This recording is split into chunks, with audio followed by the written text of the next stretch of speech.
تو ہو تو یہ اسلام ہے جو ہمیں 5 دفعہ مسجد میں لے کر آتا, اور لاتا کتنے بہترین اسٹائل کے ساتھ ہے. کیسے بہترین انداز کے ساتھ لاتا ہے اسلام. یہ بھی ہو سکتا تھا کہ خام خواہ کی قربانی دلوائی جاتی کہ 5 دفعہ تم نے الٹے لٹکنا ہے تاکہ پتہ چل جائے تمہارا اللہ سے کیا ہے, ریلیشن ہے. تو یہ بھی تو قربانی ہوتی کہ نہیں ہوتی, لوگ دلوا رہے ہوتے ہیں. فوج میں نا جب ہم جو این سی سی کی ٹریننگ کی ہے نا کالج میں, تو وہ فوجی صوبے دار ہمیں ٹریننگ دیتے تھے, تو وہ یہ ثابت کرنے کے لیے کہ میں آفیسر ہوں, بعض دفعہ خام خواہ میں ڈنڈ پہ لو بیٹھ کے, چلو بھائی اب فوجیوں میں ہوتا ہے نا تاکہ آفس کے آرڈر کو فالو کرنے کا جذبہ پیدا ہو. اب ڈنڈ پیل رہے ہیں, ہمیں پتا تھا بھائی یہ ڈپس لگانے پڑیں گے آپ کو, ٹھیک ہے نا. وہ کہتا ہے جب کھڑے ہو کر دوبارہ لگاؤ. تو یہ سکھایا جاتا ہے فوجیوں کو قربانی کا جذبہ پیدا کرنے کے لیے. تو اللہ میاں ایسے بھی کر سکتے تھے کہ بس الٹے لٹک جاؤ, ٹھیک ہے نا, 5 ٹائم قربانی دلوائی ہے, لیکن ایسے طریقے سے دلوائی ہے کہ اس میں ہمیں روحانی سکون ملے, اس میں ہمارا اللہ سے ریلیشن قائم ہو, اس میں ہمیں لطف اور مزہ آئے, ہماری دنیا بھی سدھر جائے اس سے. ہمیں حکم دیا سب سے پہلے فجر کی نماز رکھی تاکہ مسلمان صبح دیر سے اٹھنے والی قوم نہ بنے. اللہ میاں یہ بھی کر سکتے تھے کہ پہلی نماز 11 بجے, دوسری نماز شام 3:30 بجے, 4-5 نمازیں ایسے کر دیتے. جہلم والی سرکار نے تو کر دی, فجر رکھی ہے اور ظہر کے بارے میں بولا ہے کہ عصر سے 20 منٹ پہلے آپ ظہر عصر پڑھ لیں اور غروب آفتاب ہوتے ہی مغرب عشاء بھی اکٹھی پڑھ لیں. تو یہ عملی طور پر 2 نمازیں ہوئی ہیں, ٹھیک ہے نا. 5 نمازوں کا مطلب ہوتا ہے اپنی تمام مصروفیات کو دوبارہ سے فارغ کر کے نماز کے لیے آنا.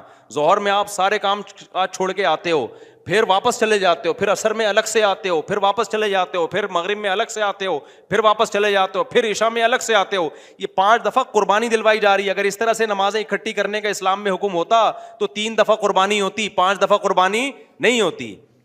دیکھو ہم ظہر سے پہلے 4 سنتیں پڑھتے ہیں اور 4 فرض پڑھتے ہیں. ان سنتیں پڑھنے میں کوئی قربانی ہوتی ہے ہمیں؟ اس لیے کہ تو نماز کے لیے آئے ہوئے ہی ہیں نا.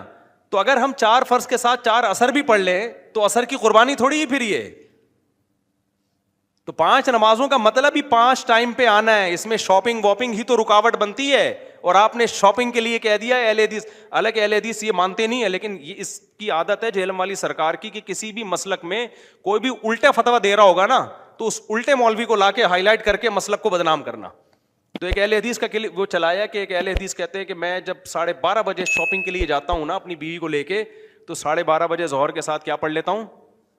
یہ جہلم والی سرکار کا کلپ میں نے خود اپنے کانوں سے سنا ہے کہ 12:30 یا 12 بجے جیسے ہی ظہر کا وقت داخل ہوا تو ظہر کے ساتھ فوراً کیا پڑھ لیتا ہوں, عصر. حالانکہ قرآن میں سورہ نور اللہ کیا کہتے ہیں, رجال لا تلہیہم تجارت ولا بیع عن ذکر اللہ و اقام الصلاۃ. مسجدوں میں ایسے لوگ ہوتے ہیں کہ ان کو تجارت اللہ کی یاد اور نماز سے غافل نہیں کرتی, بزنس ہی اللہ کی یاد. اور اللہ فرماتے ہیں مسجدوں میں ہوتے ہیں. پتہ چلتا ہے کہ کہاں آگے پڑھنی ہوتی ہے, جماعت سے بھی اور اپنے ٹائم پہ بھی. اور اسی شاپنگ کو آپ نے ذریعہ بنا لیا 2 نمازیں اکٹھی کرنے کا, اثر گول کر دیا آپ نے.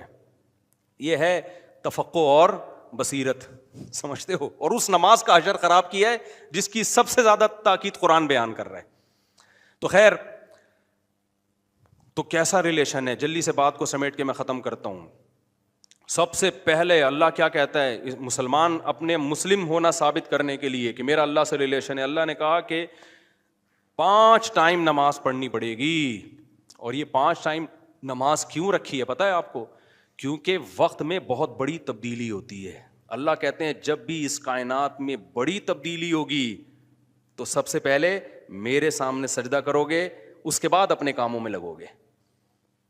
تبھی تو قرآن کہتا ہے اقیم الصلاۃ لدلوک الشمس الی غسق اللیل, نمازوں کو قائم کرو دلوک شمس, سورج ڈھلکنے کے وقت, الی غسق اللیل, اور راتوں کے اندھیروں میں. تو غسق اللیل میں 2 نمازیں آ گئیں, مغرب اور عشاء.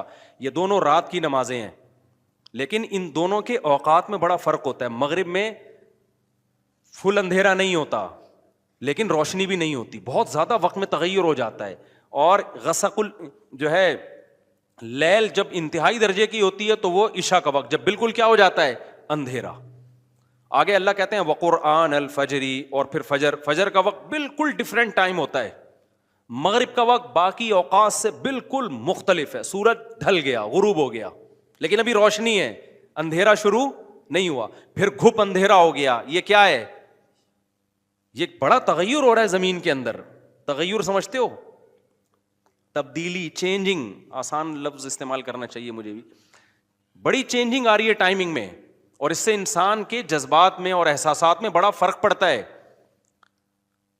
ظہر کا تو فجر کا وقت بالکل ڈفرینٹ ہے، ابھی دن طلوع ہونے والا ہے، پھر سورج ہوتے ہوتے جب ڈھلکتا ہے نا، بالکل بلندی پہ پہنچ کے تیز تپتی ہوئی دھوپ ہوتی ہے، جس کو اللہ دلوک شمس کہہ رہے ہیں.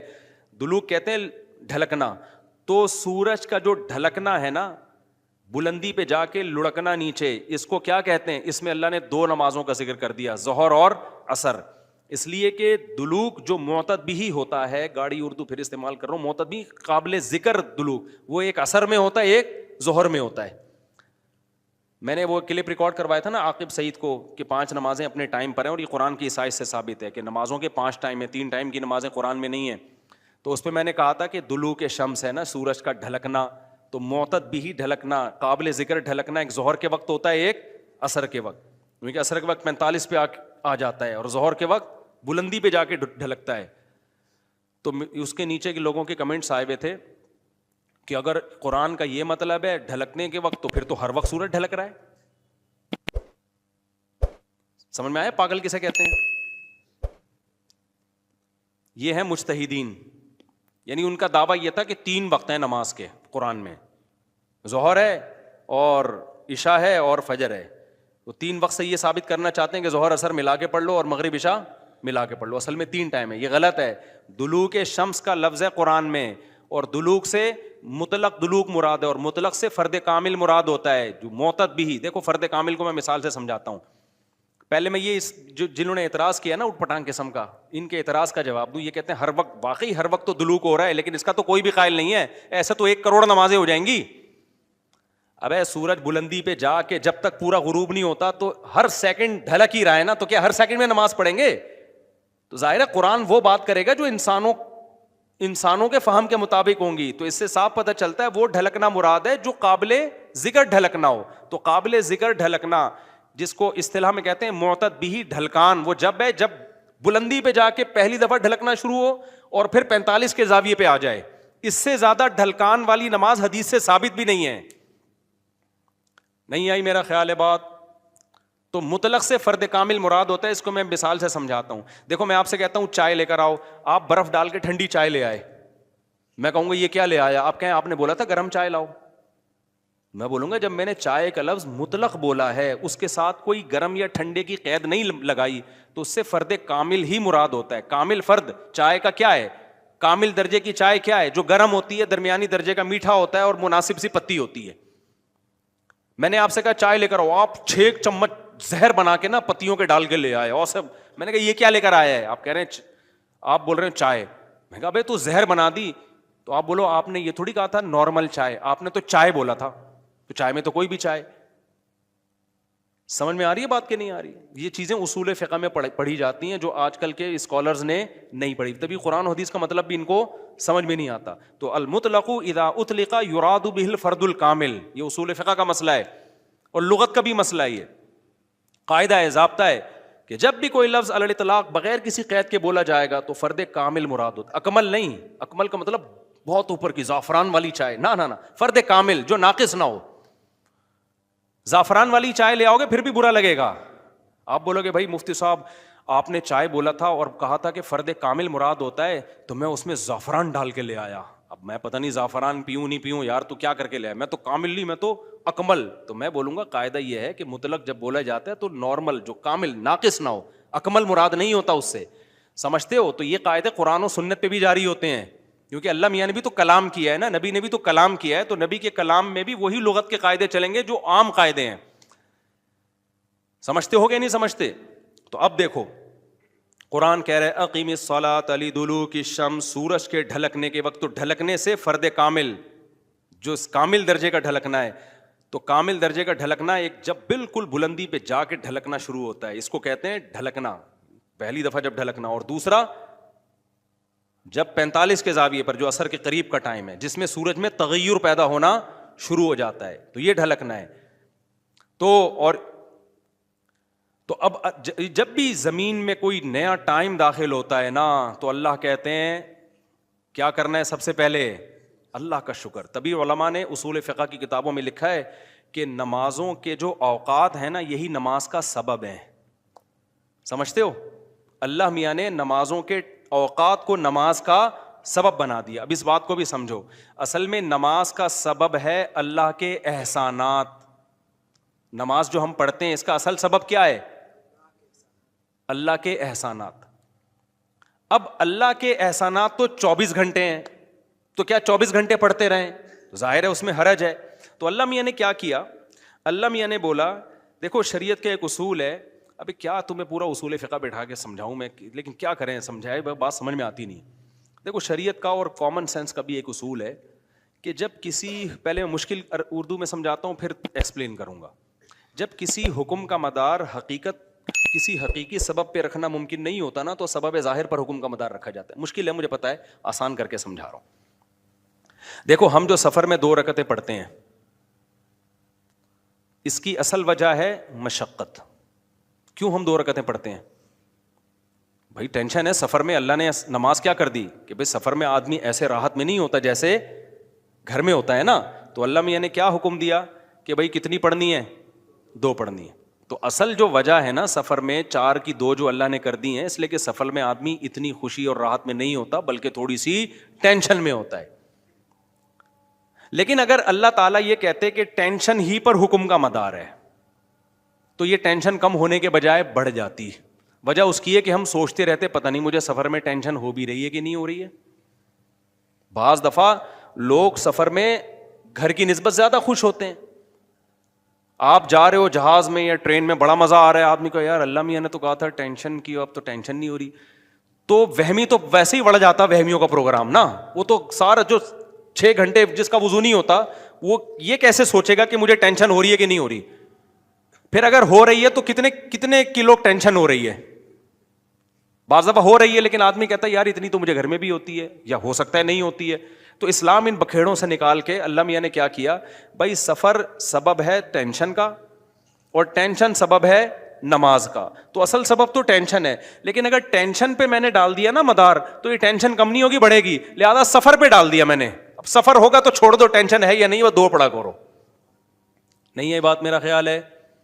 تو یہ ٹینشن سے بچانے کے لیے اللہ نے کہہ دیا اب سفر میں چاہے انجوائے بھی کر رہا ہوں نا آدمی تو بھی ہم کتنی پڑھتے ہیں؟ 2 پڑھتے ہیں. اور مقام پہ جتنی مرضی ٹینشن میں ہوں پھر بھی پوری 4 پڑھتے ہیں. تو یہ اصول, اور یہ دنیا میں بھی یہ اصول چلتے ہیں. سمجھتے ہو کہ نہیں سمجھتے؟ تو یہاں بھی اللہ نے کیا کیا, اللہ میاں نے فرمایا اصل میں تو تم پہ نماز فرض ہے اس لیے کہ میرے احسانات تم پر بہت ہیں. اب وہ احسانات تو ہر وقت بولو ہوتے رہتے ہیں. اب ہر وقت احسانات ہیں تو اب ہر وقت پڑھتے ہیں نماز, وہ تو ناممکن ہے. تو اللہ میاں نے کہا کہ بھائی دیکھو اللہ کے احسانات میں جو تجدد ہوتا ہے نا, جدت آتی ہے, وہ ٹائم کے لحاظ سے آتی ہے. ہماری پوری زندگی کا نظام کس سے چل رہا ہے؟ ٹائم سے چل رہا ہے. تو وقت جیسے ہی تبدیل ہوتا ہے نا ایک نئی نعمت کا ظہور ہوتا ہے. تو تبدیلی وقت پہ حکم کا مدار رکھ دیا اللہ تعالیٰ نے. ٹائم جیسے جیسے چینج ہوگا تو سمجھ لو کہ اللہ کی نئی نعمت مل رہی ہے تمہیں, تو اس نئی نعمت پہ شکرانے کے لیے تم نے کیا کرنا ہے؟ نماز پڑھنی ہے. تو ٹائم چینج ہوتا ہے, اور تو ٹائم جو ہے نا, اب ٹائم تو 24 گھنٹے میں ہر سیکنڈ میں چینج ہو رہا ہے. تو وہی بات ہے, اللہ نے کہا ہر سیکنڈ میں چینج ہو رہا ہے, لیکن دلوک شمس والا ٹائم اور رات والا ٹائم اور وقرآن الفجر, فجر والا ٹائم, یہ اس میں ٹائم میں بڑا تغیر آتا ہے. تو بڑا تغیر آتا ہے تو نئی نعمت مل رہی ہے, اور لہذا جب نئی نعمت مل رہی ہے حقیقت میں نہ بھی مل رہی ہو اور حقیقت میں اس سے پہلے بھی مل رہی ہو نہیں, لیکن اب فرض یہ کر لیا گیا ہے کہ جب ٹائم چینج ہوگا تمہیں نئی نعمت ملے گی, اور نئی نعمت ملے گی تم پر لازم ہے کہ اللہ کا شکر ادا کرو آ کے. تو اس لیے علماء نے اس مسئلے کو بڑا اچھا سمجھا, اصول فقہ میں ایکسپلین کیا ہے کہ نمازوں کا جو سبب ہے نا وہ کیا ہے؟ اوقات کی تبدیلی. جیسے 2 رکعتوں کا سبب سفر ہے, حالانکہ اصل میں نہیں ہے, اصل میں تو کچھ اور ہے, لیکن اب اللہ نے کیا بنا دیا سفر کو. تو ایسے ہی نمازوں کے واجب ہونے کا سبب کیا ہے؟ وہ وقت میں بڑی تبدیلی. تو یہ 5 ٹائم اس زمین پر ایسے ہیں جس میں بڑی تبدیلی ہوتی ہے, اور ان بڑی تبدیلیوں سے انسان کو اللہ کی نعمتوں کا احساس ہوتا ہے. اگر یہ ٹائم رک جائے نا تو ہماری زندگیوں کی رنگینیاں ختم. صرف فجر ہی کا ٹائم ہو, ظہر میں جو الگ سی انسان کی فیلنگ ہوتی ہیں, عصر میں الگ فیلنگ ہوتی ہیں, مغرب میں الگ. انجوائے کرتا ہے انسان لائف کو, نہ ہر وقت اسے مغرب کا ٹائم چاہیے, اسے عشاء بھی چاہیے, لیکن ہر وقت عشاء نہیں چاہیے. اسے فجر کی بہاریں بھی چاہیے, لیکن ہر وقت فجر کی بہاریں نہیں چاہیے. اسے دوپہر کی چلچلاتی دھوپ بھی چاہیے, ہر وقت نہیں چاہیے. شام کی ٹھنڈی چھاؤں بھی چاہیے جو عصر کے ٹائم ہوتی ہے. اور کیسے سمجھائیں میرے بھائی, میرے پاس اس کے علاوہ تبھی تو 5 نمازیں ہیں, تو 2 نمازیں اکٹھی بکٹھی نہیں ہوتی, سمجھ رہے ہو, کیونکہ اوقات 5 ٹائم چینج ہوتے ہیں اور بڑی تبدیلی آتی ہے, تو 3 ٹائم کیوں پڑھ رہے ہو بھائی تم نماز. باقی قرآن و حدیث کے حوالے کیا ہیں وہ میں انشاءاللہ بھی ریئیکشن ریکارڈ کرواؤں گا, اس پہ وہ آ جائیں گے. تو میرے بھائی, تو یہ اسلام ہے جو ہمیں کہتا ہے کہ جب وقت میں بڑی تبدیلی ہوگی تو تمہیں اللہ کی نعمت کو واقعی ہوتا بھی ہے. آپ رات کو سو جاؤ ٹائم پہ, صبح صادق کا وقت جب ہوتا ہے نا, نیند پوری ہوتی ہے, خدا کی قسم دل میں ذرا سی بھی اللہ کی محبت کا جذبہ ہونا تو انسان کے دل میں اللہ کی محبت کی چنگاریاں پیدا ہوتی ہیں صبح کے ٹائم کو دیکھ کے, کہ میرے رب نے مجھے رات کو سلا دیا اور بالآخر اب سورج دوبارہ سے نکل کے اپنی ذمہ داری پوری کرنے والا ہے. دل چاہتا ہے اللہ کو راضی کروں, اٹھوں, میں اللہ کے سامنے جاؤں. ہم تو پوستیوں کی طرح, میجورٹی تو سو رہی ہوتی ہے نا, اٹھتی 12 بجے ہے کم وقت, اس کو کیا پتا وہ صبح اور وہ چھاؤں ستاروں کی اور وہ نور. شاعر نے کہا تھا, اگلا مصرع بھول گیا کیونکہ نبی میں رٹا لگا کے یاد کیا تھا 9th کلاس میں اردو ادب میں. وہ صبح اور وہ چھاؤں ستاروں کی اور وہ نور, دیکھے تو غش کرے ارینی گوئے اوجے تور. واہ واہ, اب یاد آ گیا. آپ کو سمجھ میں نہیں آیا ہوگا کیونکہ اردو برباد ہو رہی ہے. شاعر نے کہا ہے ارینی, موسیٰ علیہ السلام نے کوہ طور میں کہا تھا نا ارینی, اے اللہ مجھے اپنا جلوہ دکھا. تو گوئے اوجے تور, تور کے پہلو سے جو آواز آئی تھی نا ارینی, تو وہ والا منظر, وہ روحانی منظر ہوتا ہے وہ صبح اور وہ چھاؤں ستاروں کی اور وہ نور. یعنی ستاروں کی چھاؤں کے بعد جب صبح پیدا ہوتی ہے نا تو وہ کوہ طور والا منظر, روحانی منظر پیدا ہوتا ہے جب کوہ طور سے موسیٰ علیہ السلام کی ارینی کی آواز آئی تھی. یہ شاعروں کا تخیل ہوتا ہے, کوئی میرے پہ توہین کا فتویٰ نہ لگا دینا بھائی. تو فتوے مارکیٹ میں توہین کے آج کل بہت ہلکے چل رہے ہیں. تو ہم اپنے بیان کی طرف چلتے ہیں. تو یہ 5 نمازیں اللہ نے کیا کر دی میرے بھائی, بولو. اصل تو عبادت اسلام میں ہے ہی نماز. اصل کیا ہے, 5 ٹائم دن میں. تبھی علماء کہتے ہیں معاف ہی نہیں ہوتی ہے کبھی, موت تک چلتی رہتی ہے, کیونکہ ٹائم آتا رہتا ہے نا. ٹائم آئے گا تو نماز لازم ہوتی رہے گی, یا تو ٹائم روک لو. ہم جب گئے تھے وہاں ناروے میں تھے نا, تو بہت لمبی رات تھی, تو وہاں ٹائم رکا ہوا تھا رات کا. تو مغرب اور عشاء اور فجر میں ٹھیک ٹھاک فاصلہ ہوتا تھا. فجر 8:45 بجے ہو رہی تھی صبح, اور عشاء میرا خیال ہے 4:30-5 بجے. تو چونکہ ٹائم رکا ہوا تھا نا, مغرب کے بعد عشاء کا وقت, فجر کا وقت آ ہی نہیں رہا, عشاء کے بعد فجر کا وقت آ ہی نہیں رہا, تو ٹائم رک گیا, تو نماز بھی کیا ہو گئی, رک گئی. ٹھیک ہے, دیر سے پڑھو اب. تو کیونکہ ٹائم چینج ہوگا تو حکم اللہ کا نماز کا آپ کی طرف متوجہ. ہاں, جن علاقوں میں 6 مہینے 3 مہینے سورج نکلتا ہی نہیں ہے, وہاں پھر حدیث میں آتا ہے کہ اس میں پھر حدیث میں کچھ اور ہے, وہ پھر ابھی مسئلہ بیان کروں گا تو بات لمبی ہو جائے گی.